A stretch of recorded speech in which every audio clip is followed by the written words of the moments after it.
Па свету лётаў цмок пахом. Ён вандраваў, шукаў свой дом, ішоў між узгоркаў і праз кусты. Быў у Нью-Йорку, у Алматы. Топаў ён, як ішлі з варак у грэкі, пераплываў і акіяны, і рэкі. Праз Сіамы плыў ён з Філіпін. Многа цмок прайшоў краін. Апыніўся ён у незнаёмай Беларусі. У полі поўным рапса з кукурузай аб'ездзіў Беларусь і ўздоўж, і ў папярок. Я застаюся, тут мой родны вугалок.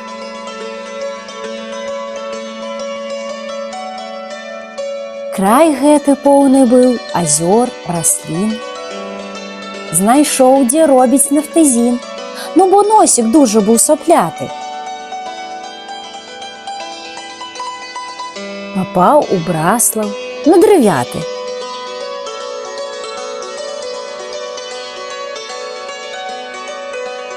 У Слуцк заехаў, пояс паглядзець.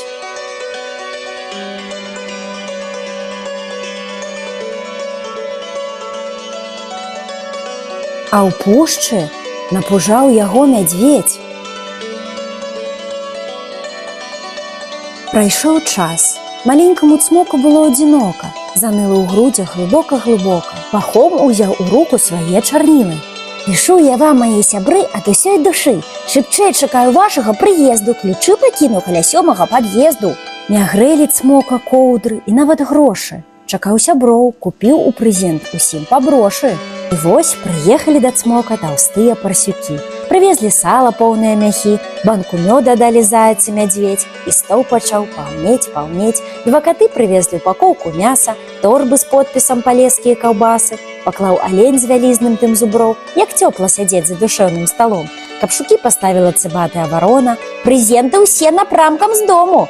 Янот пёр вораг смачных ягад з лесу, сава ў кармане глебкі п'есу, авечкі шкарпэткі ўсім прывезлі, звярынай ножкі шух і залезлі. Гучны смех і песні, жарты і размовы, і кажа пахом: як цёпла мне, калі ўсе дома. Скарб не ў манетах, не ў раскошы абора, скарб у сардэчных сяброўскіх размовах, скарб у песнях, што пад вечар гучаць у хаце. Родны край і родныя людзі — асновы багацця.